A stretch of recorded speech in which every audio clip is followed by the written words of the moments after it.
Hello, and welcome once again to the Dental Marketing Mastery Series. This podcast is brought to you by dentalwebcontent.com and New Patients Incorporated. I'm Howie Horrocks, the founder of New Patients Incorporated. Along with me once again is my friend and partner and the president of New Patients Incorporated, Mark Dilatush.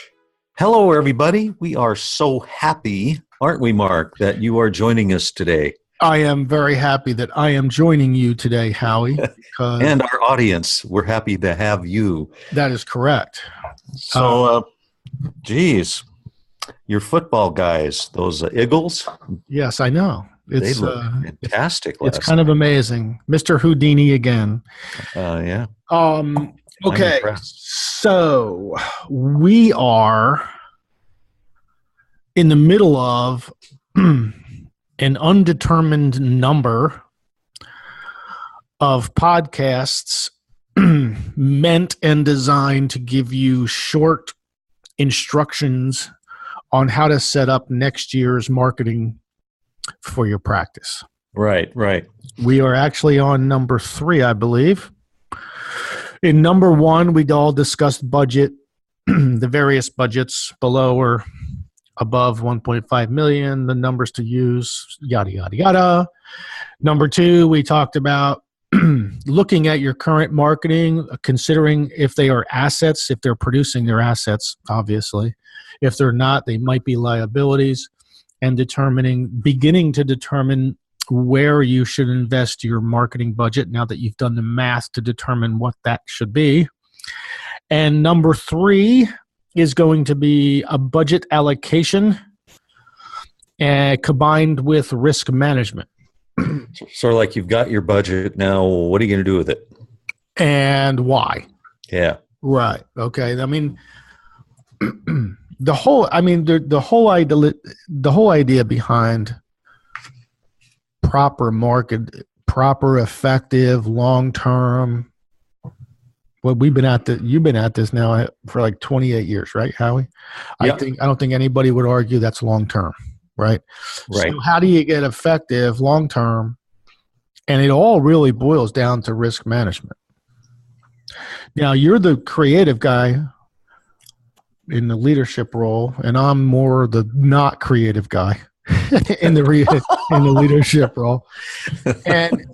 And I think a lot of dentists think that creativity, like I see them all the time, they're on dental forums, and I need some ideas for marketing my practice, right? Yeah, right. I was like, no, ideas are expensive as hell. No, right? Okay. You don't need ideas. You need something that's already been tested. Yeah, exactly. Right. So it is creative juice, but it's creative juice coupled with statistical reference to what happened after you got creative. Okay. Yeah. You can be creative as you want, and you're just going to be broke creative guy. Right. Yeah. Okay. So superhero, broke creative guy. That's right. So today's episode is about, okay, now you have a budget, and we'll just use, kind of a mid-range budget that everybody can follow along with. And what's the proper allocation? What percentage of that budget should we devote to internal? What percentage of that budget should we devote to the internet, my website and SEO and so on and so forth? What percentage of that budget should we allocate to, properly done offline promotion to drive the proper online traffic? So that's what we're here to talk about today, and how that all spins itself into risk management. So let's start at the very beginning. Let's just use kind of a typical practice doing $800,000 a year. Wants to get to $900,000. Their budget should be somewhere between $40,000 and $45,000 for the whole year. So let's say they already spend, $300 a month for things like texting and emailing their own patients and, their online review generator and their reputation management and some online scheduling, whatever. Let's say they're already spending $4,000 a year for all those things. Okay, so that comes off the $40,000 that you have to use. So now you have 36 left. And let's say we already have an asset. That was from podcast 2. of the series. We already believe our website is an asset. It looks good. It looks good on cell phones. It looks good on tablets. It morphs itself. We get good comments about it. It's not obtrusive. We have no pictures of bloody gauze and, implant sites. And in other words, it's decent, right? No patient has walked in and said, "Oh my God, your website, take it down. It's terrible." So, okay, so that's an asset. But maybe what we want to do this coming year is let's start to position that website organically so that more people in your local market who might be searching themselves in Google. They're just typing words like, I don't know, a sleep apnea dentist or Invisalign dentist, or maybe they saw an ad for a sedation dentist in their town and whatever. So maybe it's time to invest some money in positioning your website. So, allocate $7,000 there. So let's see, 36 minus 7, that leaves you about $29,000. You left over. Now you're going to have your website, your reviews, your reputation management, your online scheduling, your texting, your emails, a good website, good positioning organically. And now you need something to reach out into the local community to drive the proper traffic to your website. Because almost every dentist we talk to, they don't just want all the patients. I know there's some startups probably listening to this who are sitting there going, "Nah, dude, I'll do dentistry to a dog. I have nobody in my chair at 3:00. Right. They're thinking their target market is anybody with teeth, and anybody without teeth too. Anybody with or without teeth is fine, right, for them. But let's broad though. Right. Let's go to the established practice, right? So we have an established practice, been around for X number of years, doing about $800,000 a year, budget's somewhere between $40,000 and $45,000. And we got about anywhere from $29,000 to $34,000 left to work with. And we have some assets in hand. We're continuing to build out our assets every year without going out of budget. Purposeful hesitation there. That should make dentists feel good. That should not make dentists feel bad. The whole idea about having a budget is so that you stay within it, you can plan for it, and you can cash flow manage it. So the whole idea behind having a consistent budget year over year over year is so that you can build out your assets, your marketing assets, in a comfortable, financial, responsible manner. So this year is no different. So you already have a website. So this year we're going to go work on positioning your website, and we're going to go to work on driving the right traffic to your website. So let's say you have this asset. So you got $29,000 to $34,000 left over. The next logical question is, what do I use this for? Okay. There are many things you can use this for. And we happen to work in all of them. And we have statistical reference on what works, what doesn't work, in types of markets it works in the competitive makeup of the markets it works in, on the subject that you're trying to promote, how to promote them in a statistical spreadsheet tracked over 28 years, probably about 16 years. So we can tell you which of these mediums pose the least risk to the most risk. For instance, we would not take your $29,000 to $34,000 and drop it all into television ads on ESPN. No. That would likely be the most risk. We would not put up a billboard with a pretty girl's face with the black gap in her front teeth and say, "Got teeth," and put your phone number on it. We would not do that. We could do that. We can do anything. Okay. But we purposely would not, because those things are on the bottom of the list. Those pose the most risk to your marketing dollar. So we always work from the top of the list down. We need to apply this to the least risk first. So the least risk first is always your internal. You always work on your internet. Those are the two of the three foundational pillars. And the third is almost always going to be properly targeted direct mail. And everybody listening to this is going, "Oh, geez, why can't I just do PPC campaigns or do Facebook ads?" And the answer is you can. but none of those are targeted in the way that you can target mail, and none of them are going to be for 58 cents per impression. They're all going to be more expensive when you're all done.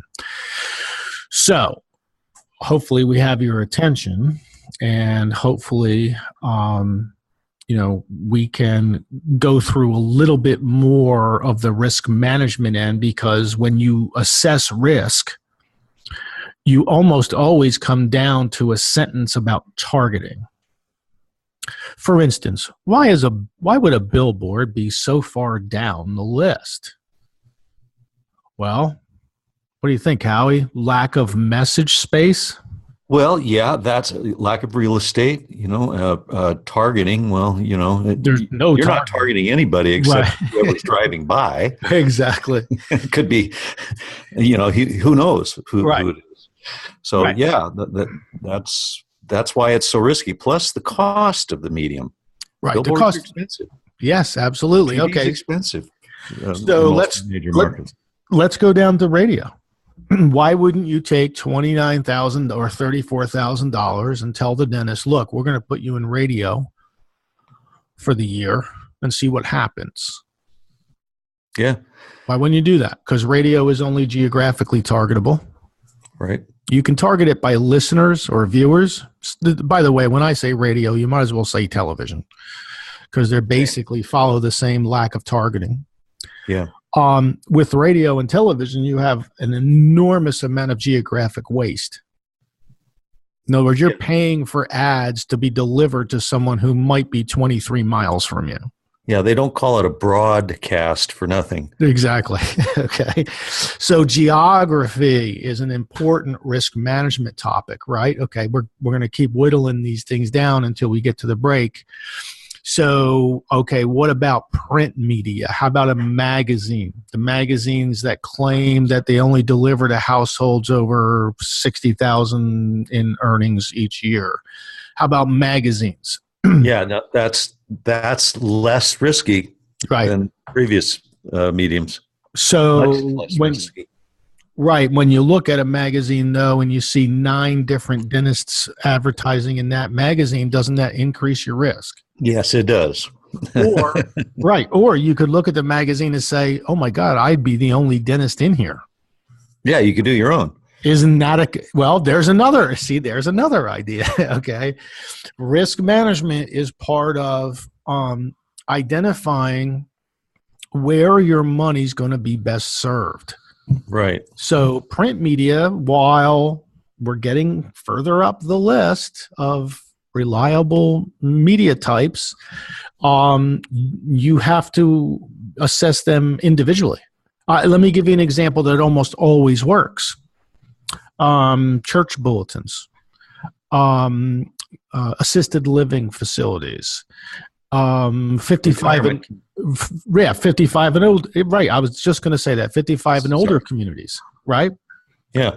And why is that less risky? Because it probably costs you $400. And you can do whatever, you can provide whatever information you want. It's almost nothing to advertise in them. Okay, so print media, we're not saying just a newspaper or, there's lots of different print media out there that can be a very low risk item for you to use at least a portion of your advertising budget on. So now let's keep getting more and more targeted. What if I wanted to find and deliver my message only to the people within, let's say, a 3.5 mile radius of my practice who only or are only in the top 40% in marketability index, income, and credit worthiness, and within that 3.5 mile radius? Is there a print media or broadcast media that I could do that in? That's a good question. No. Is there any internet property that I could do that with? And the answer is no. No. Okay, so if that's what I want to do, then and if I'm building a plan for next year, and all I really want to do, I want to eliminate as much waste as possible. I only want to deliver my message to really the people who I most want to become patients in my practice. Everybody listening to this, you only have one choice. Now, it happens to also be the least expensive choice. It happens to be the most predictable choice, and at 58 cents an impression, a very affordable choice. Right. Okay. Let's talk a little more about that when we get back, okay? Don't go away. We'll be right back. Hi, this is Howie Horrocks. Now you can get more online reviews quickly, consistently, and automatically with NPI Crusader. 90% of consumers read online reviews before visiting a business. They trust online reviews just as much as personal recommendations. NPI Crusader automates the collection of good reviews to your Facebook page, Google+, Yelp, and your website. Bad reviews are filtered back to you so that they can be addressed. All this requires zero upkeep once it's installed. That's right, absolutely no doctor or staff involvement whatsoever.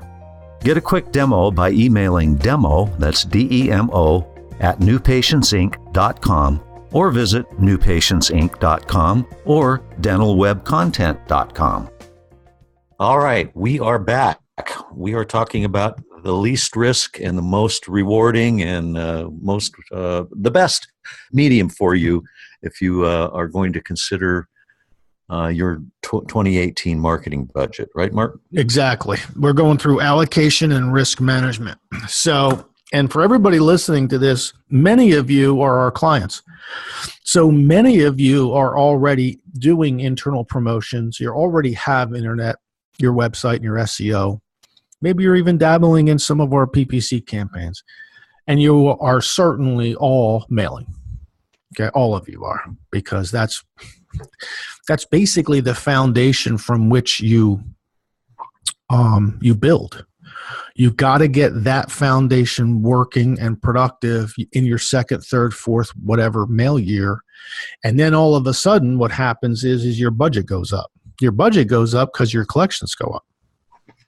So now if your mail costs go down and your budget goes up, now you get to expand out into perhaps the more risky media types. PPC can be great. It can also be awful. It's not duplicatable market to market. Should be used for mostly niche type services, right? Some of the clicks are extremely expensive in some markets, and there's some markets where they're hardly even discovered. Okay. So all that stuff has to be assessed, but that might be a good place to go, right? With the, if you do 2019's budget and 2020's budget, and you've got your internal, you've got your website, your SEO is producing, you have good solid traffic numbers to your practice, your online scheduling is there, everything is there. You're doing mail, you're in your second or third year, you do the cross-reference, it's producing, and you still have money left over in your budget.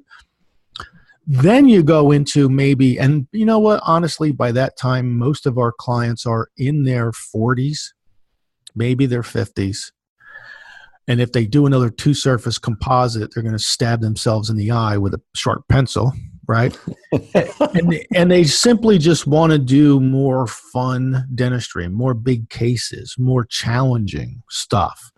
Maybe they're getting into implants. Maybe they're getting into sleep apnea. Maybe they're getting into short-term ortho. Maybe they're getting into fill in the blank, right? That's where PPC or Facebook campaigns would come in, right? Because those are much better for promoting niches than they are the practice as a whole. But you never want to go too far toward the niche, because then your practice as a whole will suffer. Right. People think that's all you do is the niche. Right. Did we just confuse it? I hope we didn't confuse everybody. We're telling you what goes through our head when a client or a prospective client comes to us and says, what should I do next year for my marketing? All of those things need to be taken into consideration. You should not skip a step just because some sales guy says it's okay. That's never a good idea, right? So, if your foundation is not complete, if you have two of the three, let's say you're doing mail and you're doing internal, but your website is just kind of crappy and it's from 4 years ago and it's not optimized, maybe next year you just focus the new money on a new website, right? And maybe some new SEO. Or maybe it's the other way around. Maybe you already have a website and it's already good. You put it up 2 or 3 years ago and it's optimized well. You're getting traffic to it, but you're not currently doing anything really targeted into the local community as far as mail. Maybe you add that next year. Whatever, at the end of 2018, you really should have proper internal, proper internet, web, SEO, and proper mail. If you have those 3 things spinning for you at all times, assuming they're done correctly, you're going to maximize 2018. Yeah. Now we're already in a rebound. Dentistry is already rebounding from the 8 years it lost between 2008 and 2016. Yes, we hope it continues. Yes, billions were shed from the industry as a whole. Many housing markets have rebounded. Most Americans are at zero, flat on their mortgages, or maybe slightly ahead. More people can tap their credit to buy larger ticket items, and dentists are starting to do more elective dentistry again. Okay. So this is, honestly, I was going to say this is the time. That's a lie. Every year, if you do this process every year for the rest of your career, it could mean millions by the time you retire, right? So I'm not going to say this is the year, but if dentistry is rebounding at the same clip it receded, then dentistry is looking forward to a pretty good next 5 years. Yeah. And the folks who promote properly are going to benefit more than the ones, obviously, who kind of sit around and waiting for, the book to fill up. Yeah. So allocation and risk management, let me just kind of tie this up in a knot for you. Budget allocation is the same thing that your financial investment advisor tells you. In order to minimize risk, you diversify your budget. That's what budget allocation is. You're going to put 10% into internal, 15, 20, maybe 25% into the internet, and the rest into some form of local offline promotion, very similar to the way every other successful website company does it. You see TV ads driving traffic to Google, for goodness sake, or TV ads driving traffic to Walmart or Amazon. They're all very successful internet companies, and they use offline promotion. They send out postcards. Google. They send out postcards all the time, right? Okay. Wow. Yeah, exactly. So that's what allocation does. Now, risk management is more, after you've determined what media type you're going to use, is now how do I best use that media type? If I'm really going to go in the magazine, I have to assess and manage my risk. So I have to look and see how many dentists are in that magazine. If there's 0, your risk goes down. If there's 8, your risk goes way up, and maybe to the point where you shouldn't even consider advertising in that magazine anymore. Risk with mail. Well, if I mail to everyone and I mail a deal, I know I am willingly alienating the half of the dental market I want. If I mail only to the half of the market that I want, I know I am greatly minimizing my risk, and I am improving my chances for a robust ROI about 13, 14 months from now. So that's what risk management is. Now, risk management also takes on, what volume, what number of targets, how often should I hit the targets? 3 times, 4 times, 6 times during the year? There's other things to risk management, and we'll probably touch on most of them in future episodes. Right. Well, for today, however, that will do it for us. We're so glad you've joined us, and we look forward to you joining us again next time. Goodbye now. We hope you've enjoyed our podcast today. You can find more podcasts on our YouTube channel, on Stitcher, and iTunes. Also on our websites, dentalwebcontent.com and newpatientsinc.com.